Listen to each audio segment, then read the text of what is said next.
우리 한국 사람들이 가장 걱정하는 것들이 무엇인가 최근에 자료를 보니까 순서가 쫙 있더라고요.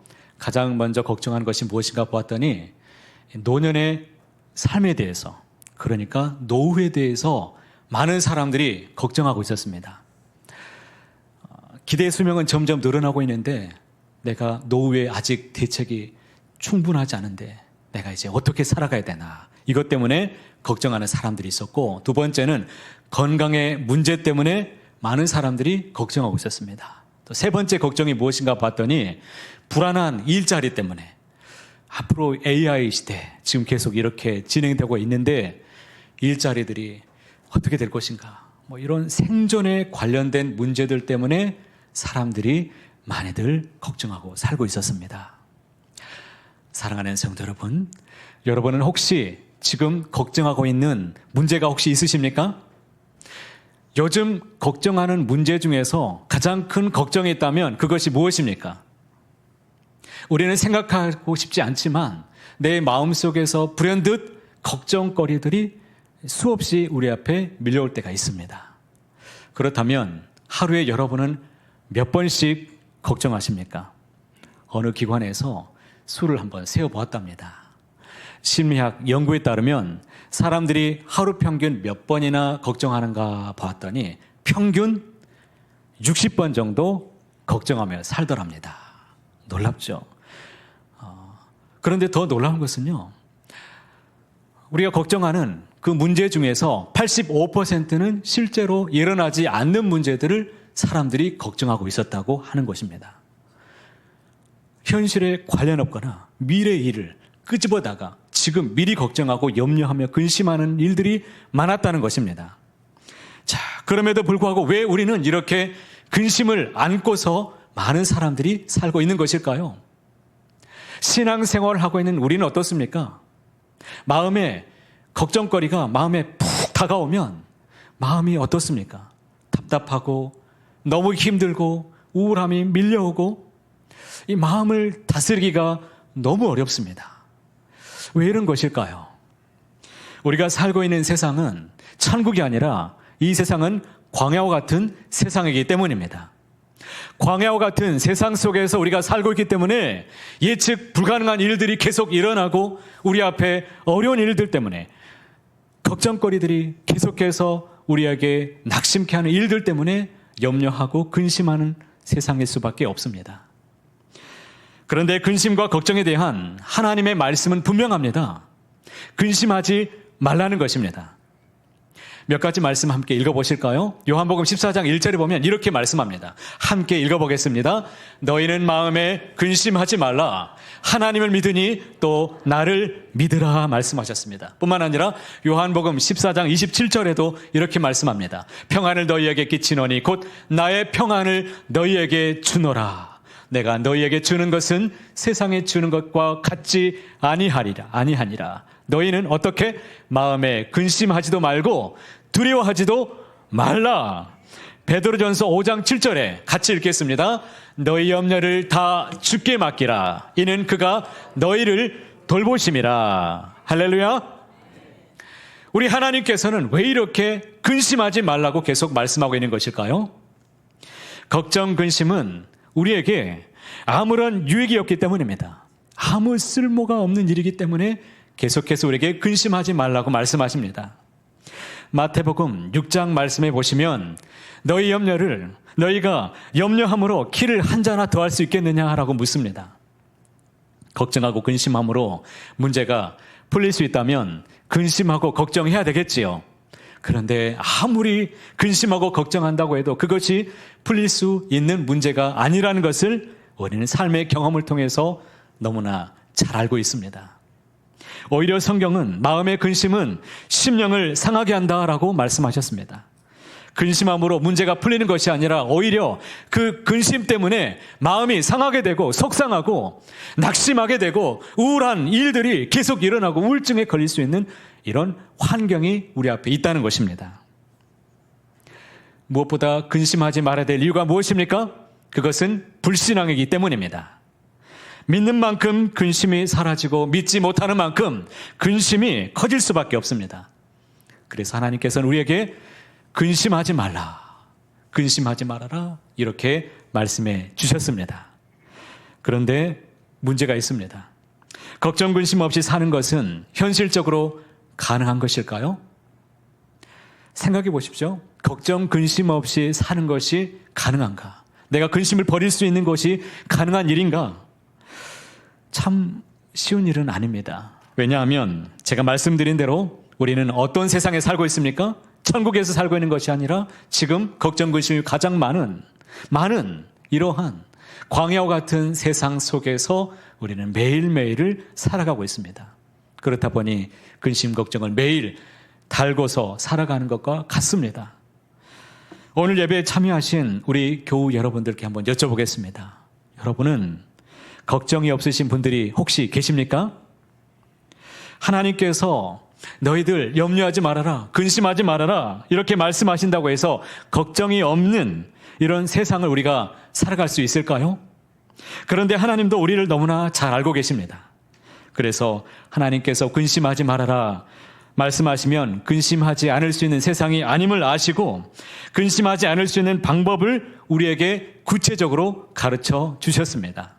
자, 잘 들어보셔야겠죠? 그 방법이 무엇인가? 그것은 우리의 마음을 바꾸는 것입니다. 10절 말씀을 우리가 함께 소리내어서 읽도록 하겠습니다. 하나님의 뜻대로 하는 근심은 후회할 것이 없는 구원에 이르게 하는 회개를 이루는 것이요 세상 근심은 사망을 이루는 것이니라. 여기 말씀 보시면 근심이라는 단어가 몇 개 있습니까? 2번 있습니다. 그러니까 2가지 차원의 근심이 있다는 것을 우리는 알 수 있습니다. 첫째는 하나님의 뜻대로 하는 근심이 있고 다른 하나는 세상 근심이 있다는 것을 알 수가 있습니다. 그렇다면 하나님의 뜻대로 하는 근심의 중심에는 누가 있습니까? 하나님이 계십니다. 자, 들어보십시오.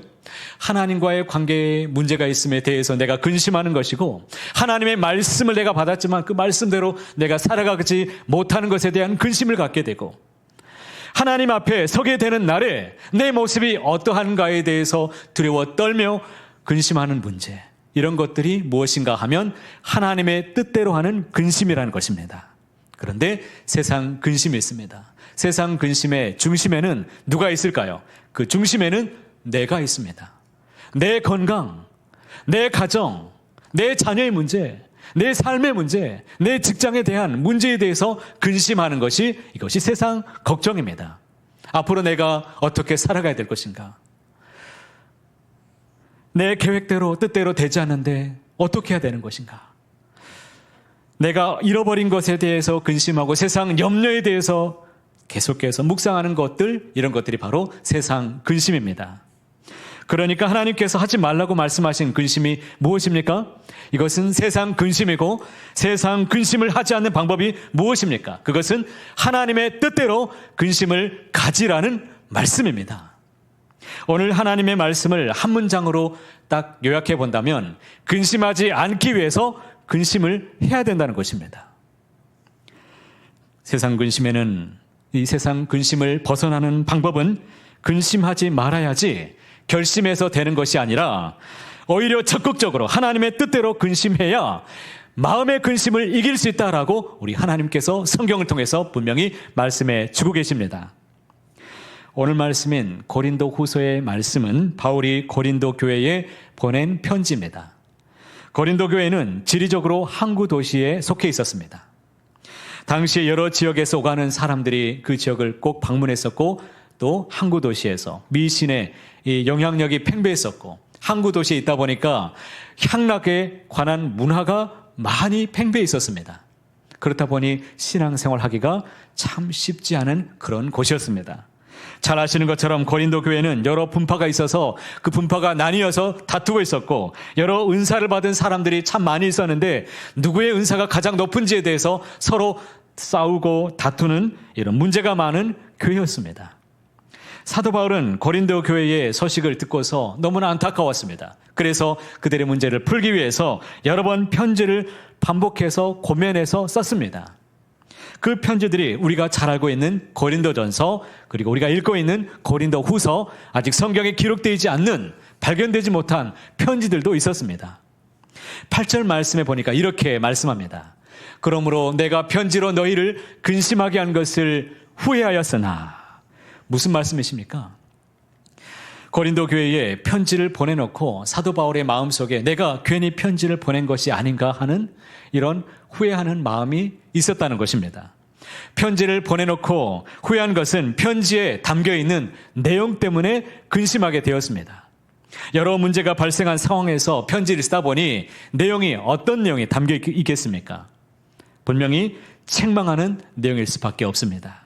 사도 바울은 교회를 주님의 몸이라고 생각했고 그 교회를 너무나 많이 사랑했습니다. 너무나 사랑했던 그 교회 위에 일어난 문제 때문에 사도 바울은 너무나 안타까운 마음으로 그들에게 매우 강하게 말했던 것 같습니다. 자, 여러분, 제가 만약에 이런 말을 한다고 생각해 보시기 바랍니다. 오늘 예배드리는 교우 여러분들을 향해서 말씀을 드립니다.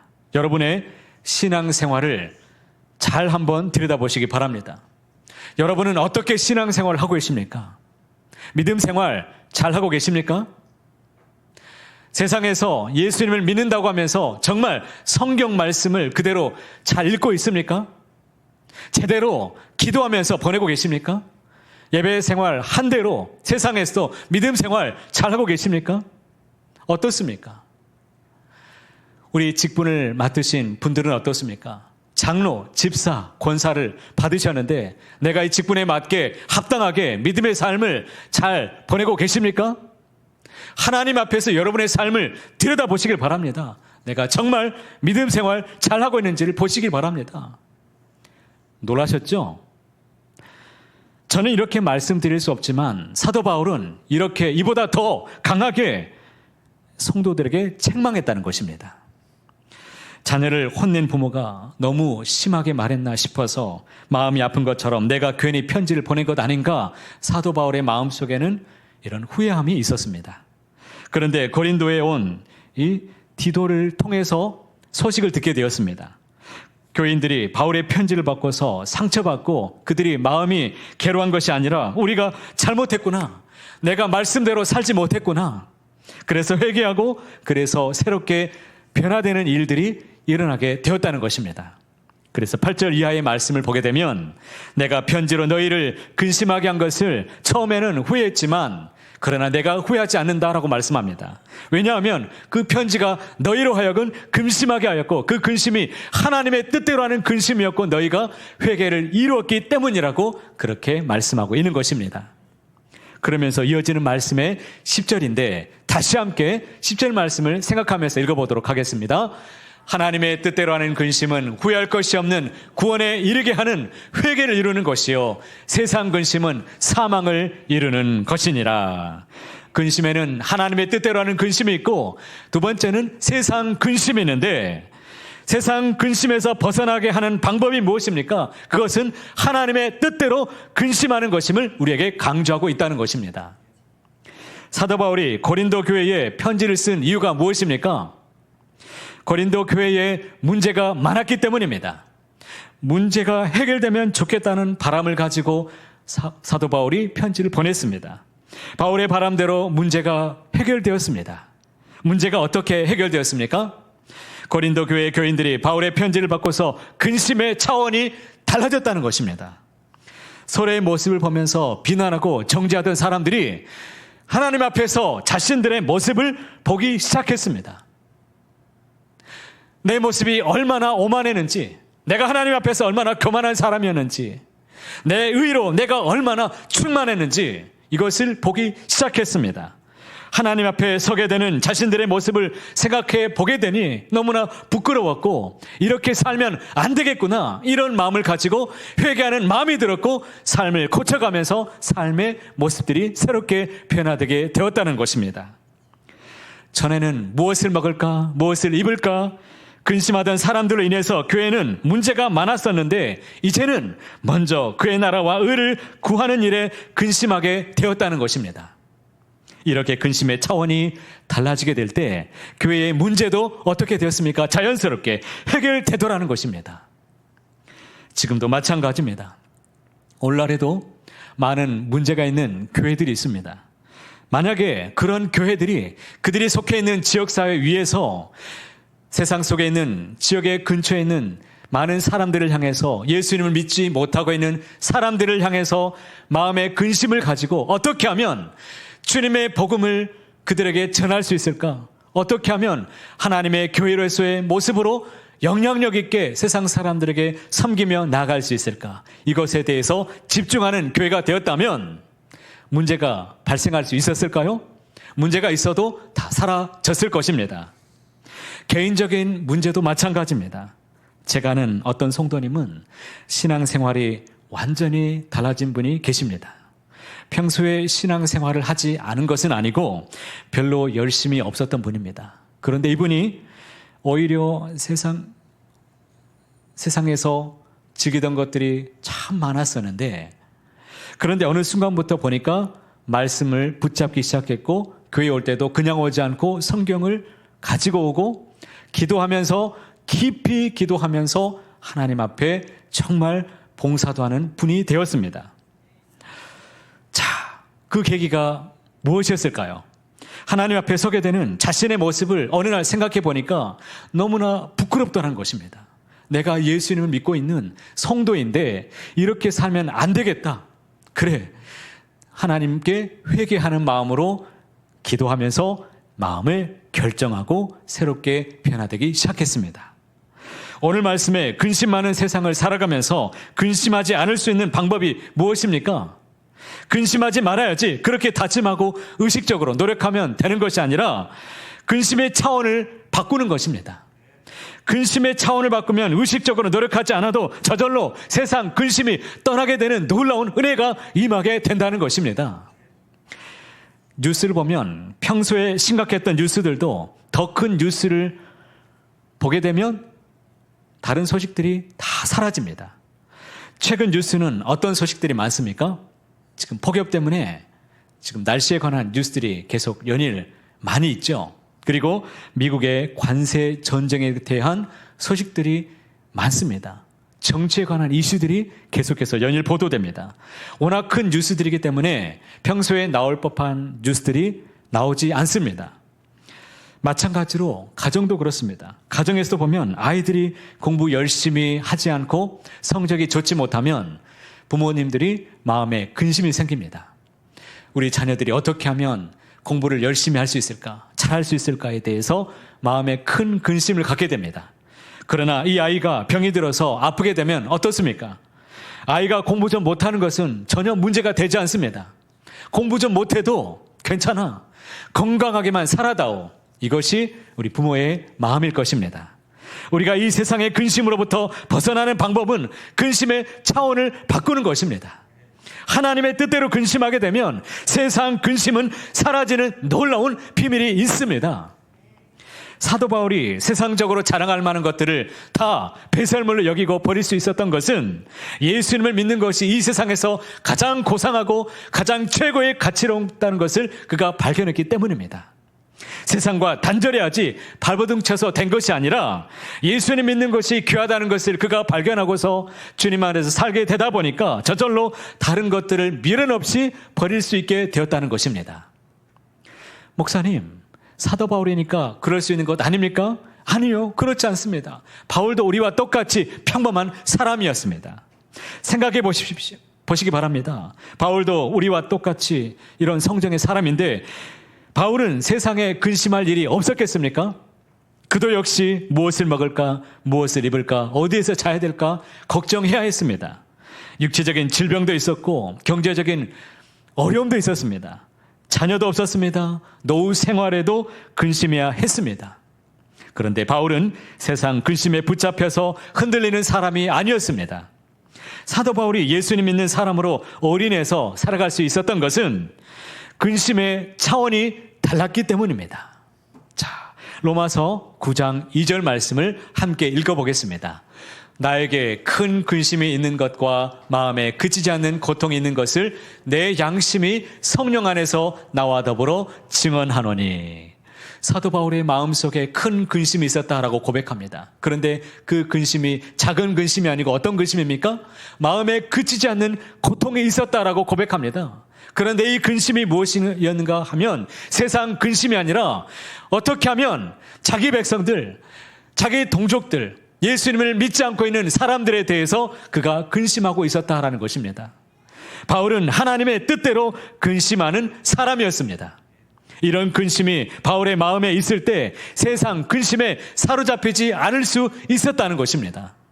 오히려 하나님이 원하시는 그 일이 무엇인지 그것에 관심을 갖게 되고 그 일이 무엇인지를 묵상하다 보니까 하나님께서 놀라우신 계획과 하나님의 뜻을 가르쳐 주시고 그 말씀에 입각해서 믿음으로 충만한 삶을 살면서 마음의 평강과 생명이 넘치는 삶을 넉넉히 이기는 삶을 살 수가 있게 되었습니다. 사랑하는 여러분, 우리가 살고 있는 세상은 근심할 수밖에 없는 일들이 얼마나 많은지 모릅니다. 그런데 근심하며 사는 이유가 세상에 근심할 일이 많기 때문이 아니라 하나님의 뜻대로 하는 근심이 없을 수 있기 때문이라는 것을 생각해 보시길 바랍니다. 내가 지금 근심하는 문제가 무엇입니까? 하나님의 뜻대로 하는 근심입니까? 아니면 세상 근심을 더 많이 갖고 계십니까? 목사는 무엇으로 근심해야 됩니까? 어떻게 하면 주님의 몸된 교회를 더 잘 섬길 것인가? 어떻게 하면 우리 사랑하는 교우들이 주님의 뜻을 알고 믿음 생활 잘 감당하게 할 수 있을 것인가? 믿음을 잘 이끌 수 있을 것인가에 대해서 근심을 가져야 될 것 아니겠습니까? 우리 장로님들과 집사님, 권사님들은 어떤 근심을 가져야 되겠습니까? 어떻게 하면 주님이 불러주신 이 귀한 직분에 합당하게 내가 살 수 있을 것인가? 어떻게 하면 하나님 앞에 정말 사랑으로 잘 섬길 수 있을까? 이것을 근심해야 됩니다. 이러한 것이 바로 하나님의 뜻대로 하는 근심입니다. 우리가 이런 근심을 가질 때 세상 근심에서부터 벗어날 수 있고 오히려 신앙에서 신앙생활을 열심을 내어 두렵고 떨림으로 주님 앞에 살게 되므로 결국에 생명이 넘치는 삶을 살게 되더라는 것입니다. 로마서 8장 6절 말씀도 함께 읽어보겠습니다. 육신의 생각은 사망이요 영의 생각은 생명과 평안이니라. 마음에 내가 지금 무엇을 담고 있느냐에 따라서 천국과 지옥이 될 것입니다. 아니, 죽고 사는 문제가 우리 앞에 펼쳐지게 될 것입니다. 분명히 내 앞에는 어려운 문제들이 여전히 있지만 내 마음속에 그것을 품지 않고 오히려 하나님의 생명의 말씀을 내 마음에 품고서 그것을 담고 이것을 향해서 살아가길 위해서 기도하고 힘쓰며 나아가기를 원하신다면 하나님께서 말씀으로 우리의 삶을 다스려 주실 것을 믿습니다. 우리의 가정을 우리 하나님께서 다스려 주시고 내 모든 염려와 걱정도 우리 하나님께서 말씀으로 치유하시고 다스려 주시게 될 것입니다. 우리는 자칫 잘못하면 날마다 근심, 염려 속에서 살게 되면서 그것을 해결해 달라고 기도하면서 그것이 평생의 신앙생활인 것처럼 생각하며 살게 될 것입니다. 근심의 차원을 바꿔보시길 바랍니다. 근심의 차원을 바꾸면 분명히 세상의 근심이 사라지는 은혜가 임하게 될 것입니다. 근심하는 것 자체가 목적이 아니라 회개하고 새롭게 되는 것이 이것이 진짜 목적입니다. 근심의 차원을 바꾸시고 세상 염려를 다 내려놓고 하나님의 뜻대로 하는 근심을 가지시길 바랍니다. 그래서 하나님이 주시는 복과 은혜를 삶 속에서 충만하게 맛보게 되시기를 주님의 이름으로 축복합니다. 하나님 앞에서 주님의 뜻대로 하는 근심을 갖게 되시길 바랍니다. 주님 앞에서 내가 하나님 앞에 온전히 살고 있는가 내 모습을 돌아보는 근심이 있기를 바랍니다. 하나님의 뜻대로 하는 근심으로 모든 것을 이겨내시기를 바랍니다. 그리하여 주 안에서 복되고 날마다 새롭게 되는 놀라우신 하나님의 크신 역사가 나의 삶에 이루어져 가기를 주님의 이름으로 간절히 소원합니다.